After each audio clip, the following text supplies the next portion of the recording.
switching from a conventional fuel to EV, what are the three top advices you would give them? See again, segment wise, for example, if suppose you are buying a car, don't buy the car. Early generation of people who bought this EV, they were a lot of environment lovers. If you are trying to understand the limitations in terms of charging, in terms of infra, then you can go ahead and have this EV four-wheeler.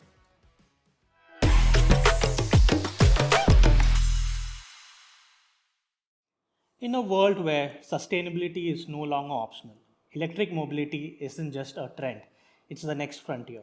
Today on the Business Couch Show, we have with us Alwal Devender Reddy, the founder of eRide, a company based in Hyderabad that's reimagining how good people and service move with electric vehicles. From food cart to campus buses, we will explore why making the switch to electric matters and how eRide is tackling the challenge and what this means for business community and the planet. Welcome, Mr. Devender Reddy. Thank you so much for joining the show today. Welcome. Devender, tell us what inspired you to start eRide? E-ride did not happen overnight. The path of entrepreneurship took some time. And then we were exploring for various green businesses. And E-ride happened on advice of one of our customer. Said, there's a problem which has to be addressed because you are talking so much about green. Then why don't you explore electric vehicle business? Right. As you know, that I spent about 20 plus years in corporate world, and then I took plunge and I was talking about green business, and I can say that E-ride has happened. Electric vehicle business per se happened accidentally, and that was an advice of one of our customer to whom I was pitching green business. Right. And then it was in 2018, and we did capture the voice of the customer. We understood what market needs. We understood what are the policies of government at national level and why EVs are important at global level. Right. So, how easy is it to enter the e-mobility space? See, relatively, if you look at automobile industry as such, it's a capital intensive industry.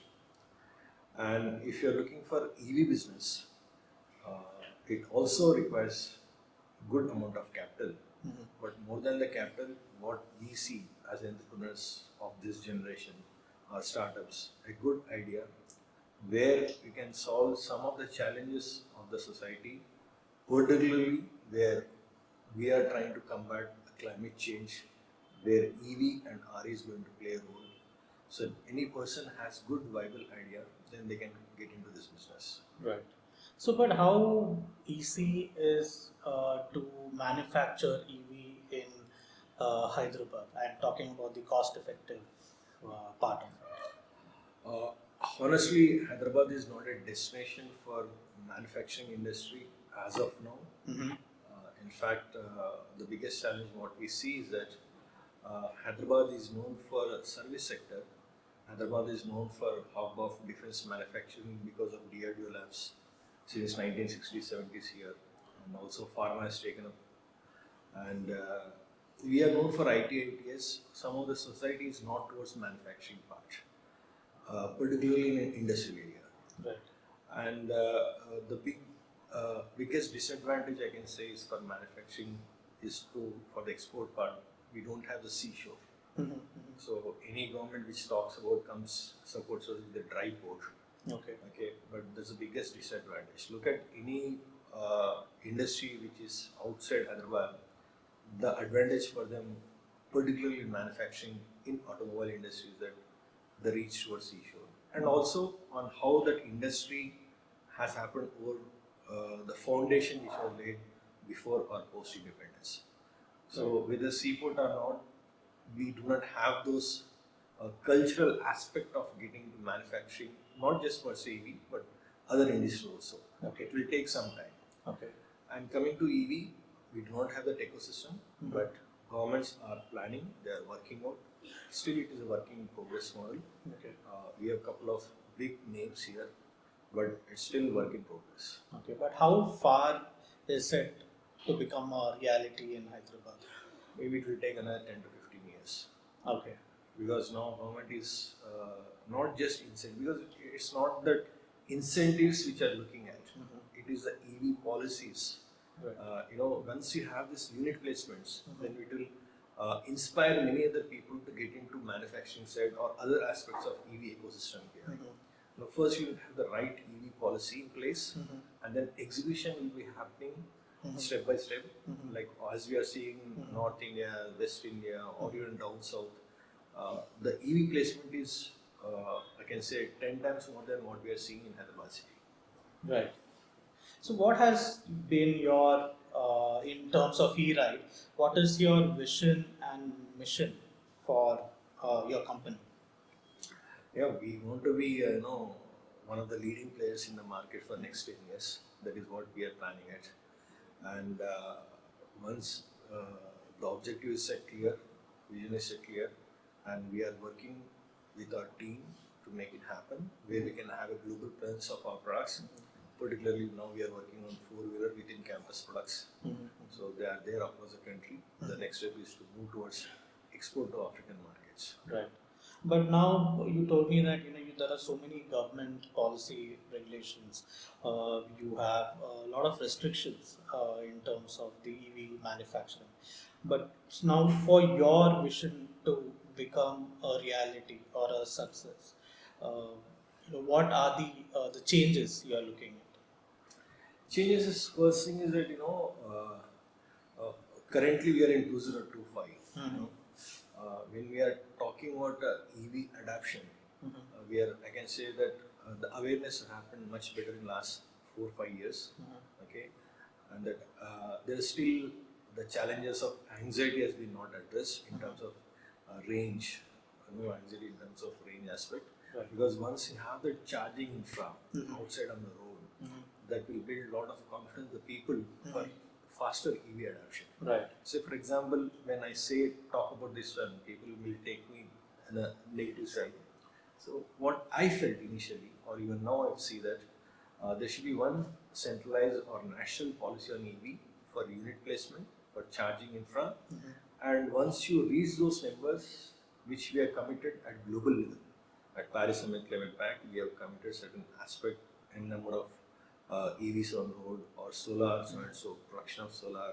And if you are doing all those things, then after 10 years, you give this subject again to respective state governments to drive further. Right. Okay, that has to happen, or else there should be uniformity in EV policies across country. Any of these things has to happen. Otherwise, every government coming with their own EV policies, and it is towards.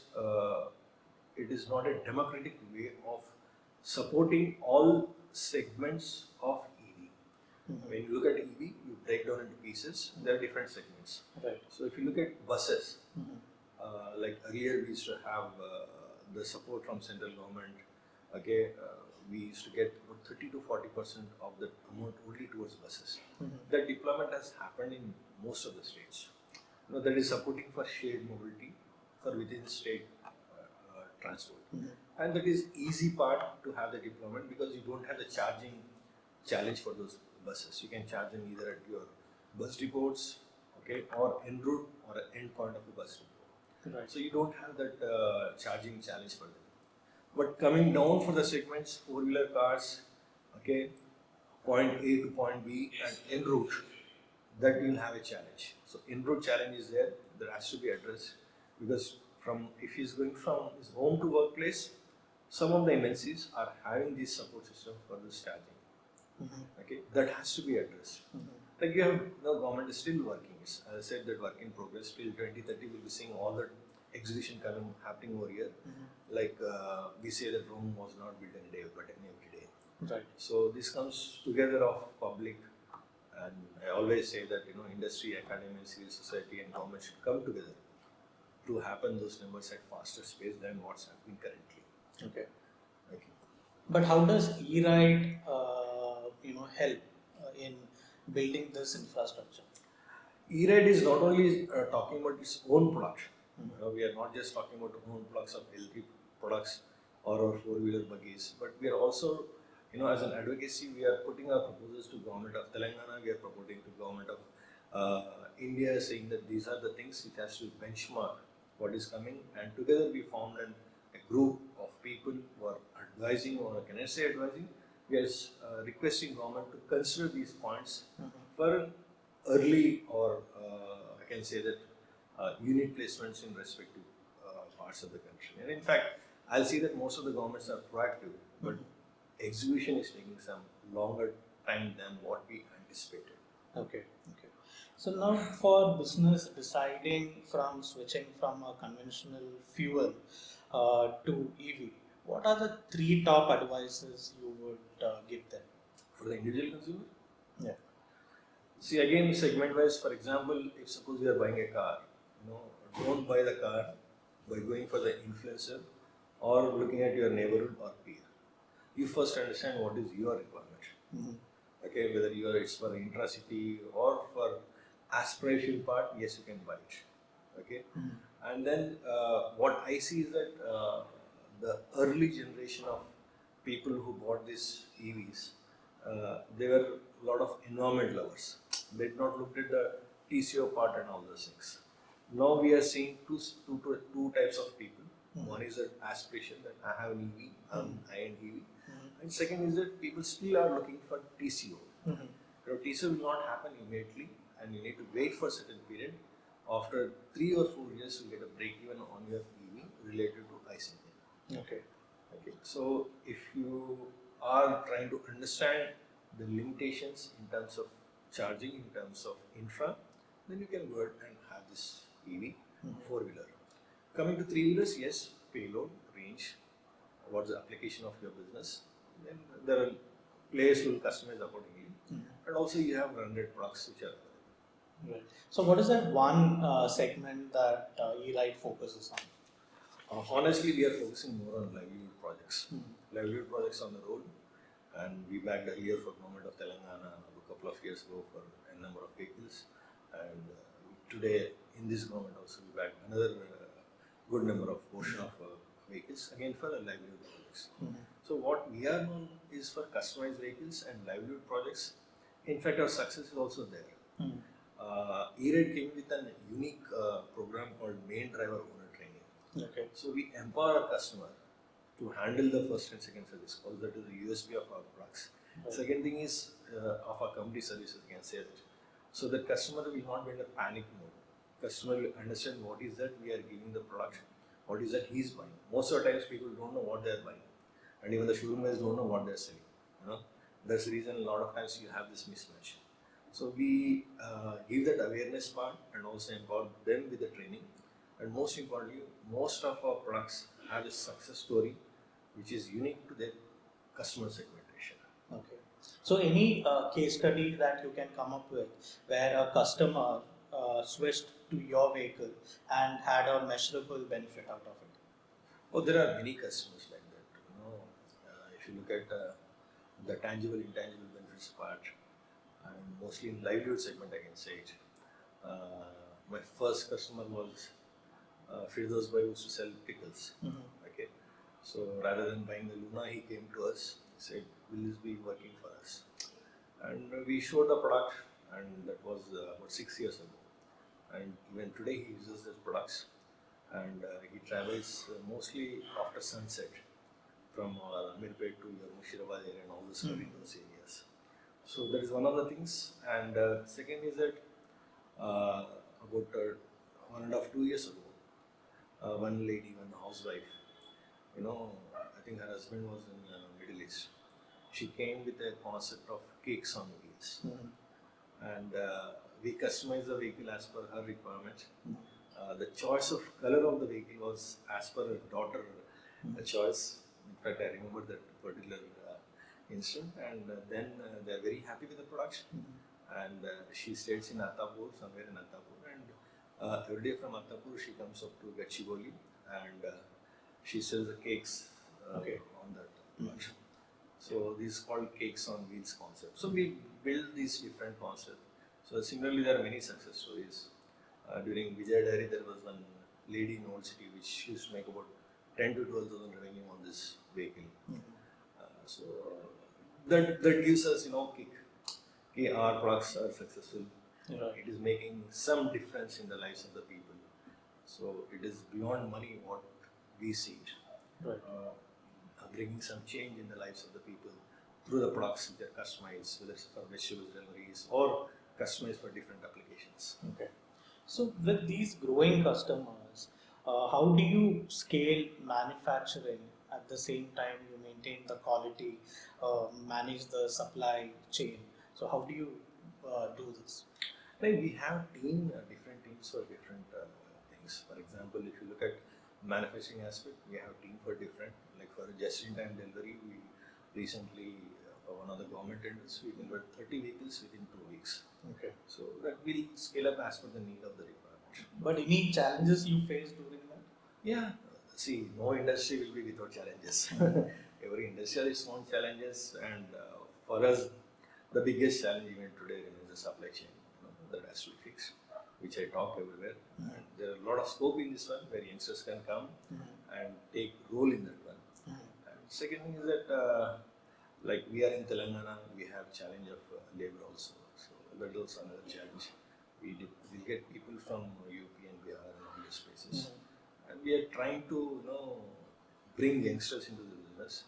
There are people like women who are working with us, but they are there in the back end support, not on the floor part. So that has to be fixed. And coming to different challenges, every industry has those challenges, which also we also go through that one. Right.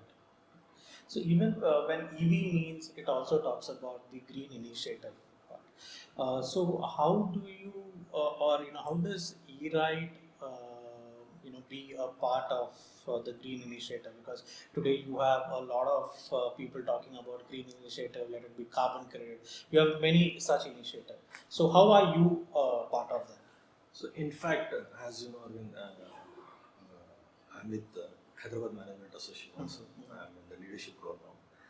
And we are also beginning a concept of program on ESG leadership from HMM. And that, because I use different platforms wherever I go talk about sustainability.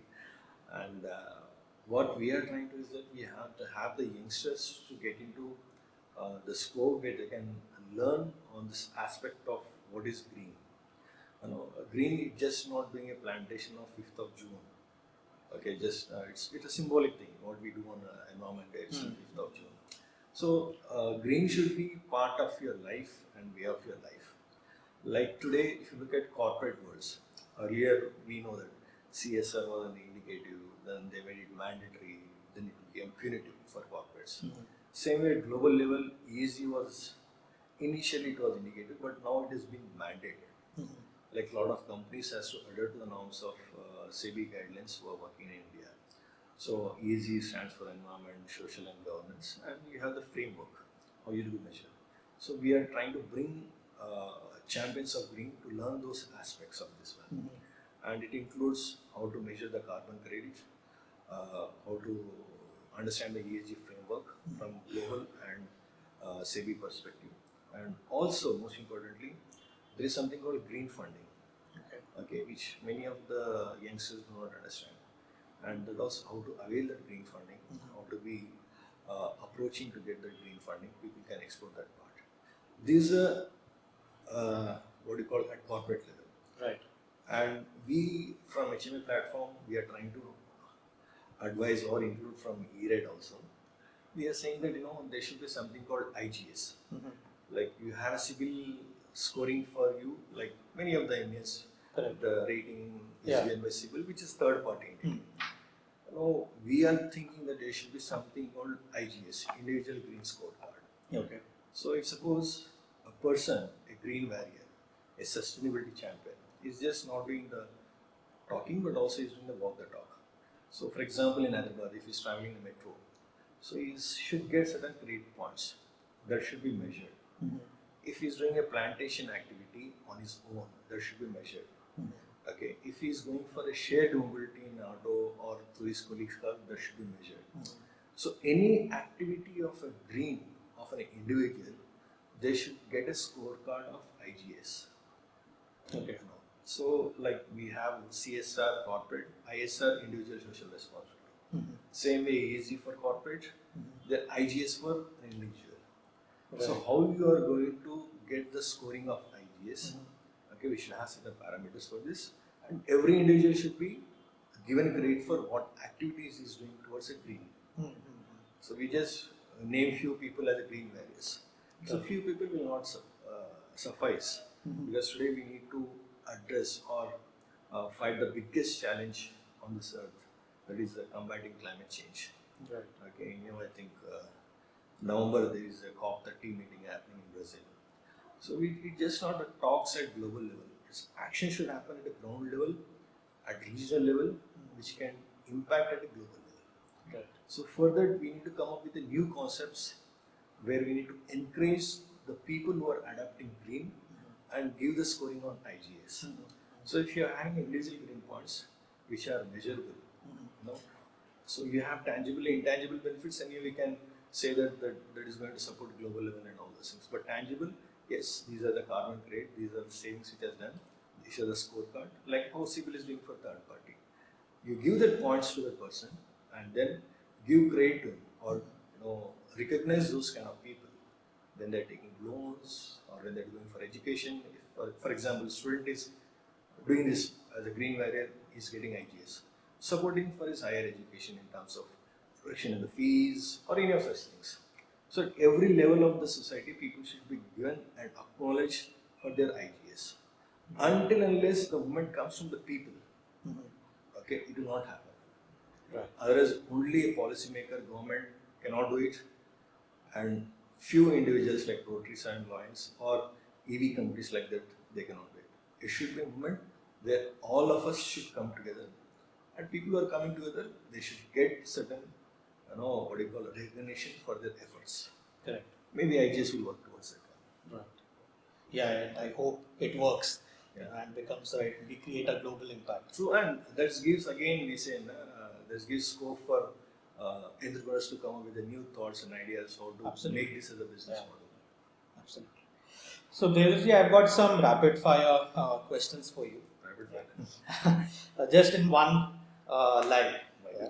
So, one myth about electric vehicles you would like people to stop believing.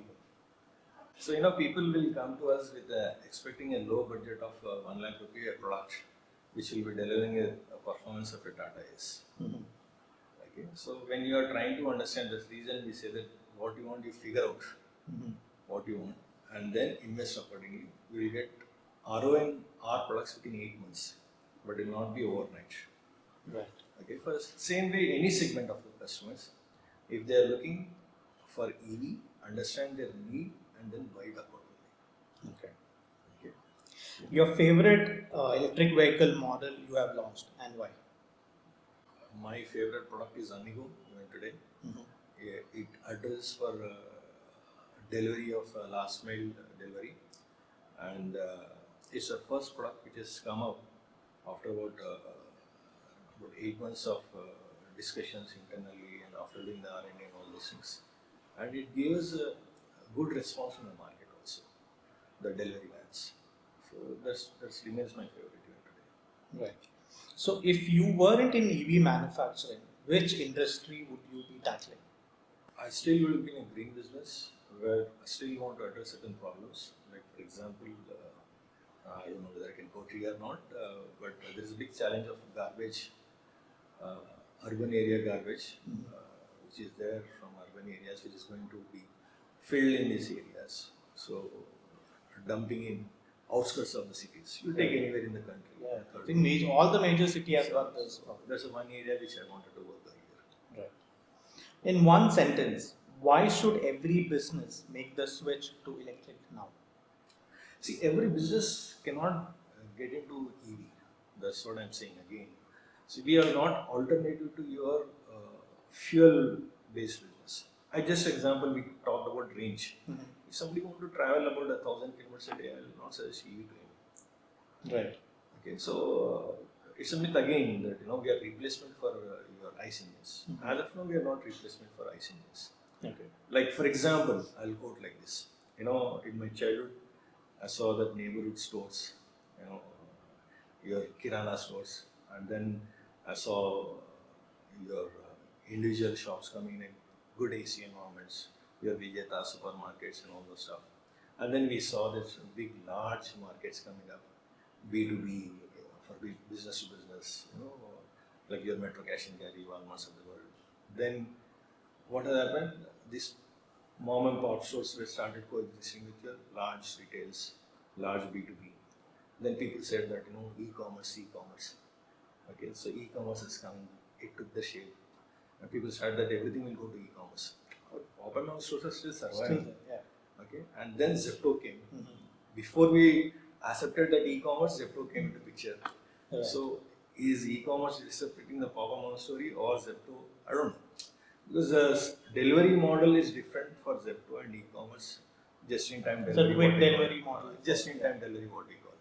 So, but still, that person who is running the Kirana store is running the business because he knows what are the SKUs, what is the assortment needed for his neighborhood. Right.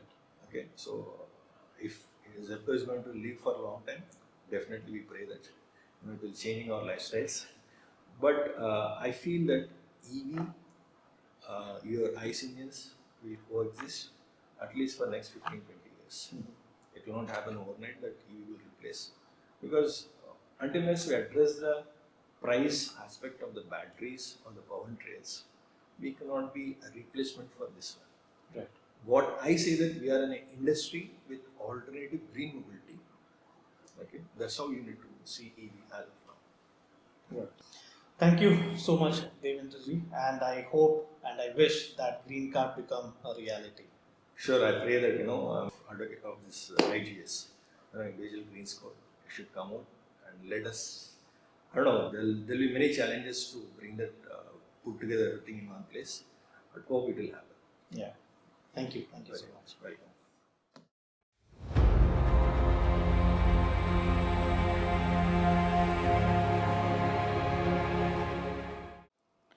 Devender, thank you so much for sharing the journey of e-ride, from an idea to a movement driving electrical mobility in Telangana and beyond. For our viewers, if you are running a fleet, a business, or an idea in motion, the switch to electric is no longer sidelined. It's smart business, smart sustainability, and smart future. To explore more about e-ride and how they are enabling the transition, you will find the links in the description. Thanks so much for joining the Business Couch show. Until next time, keep innovating, keep driving the change.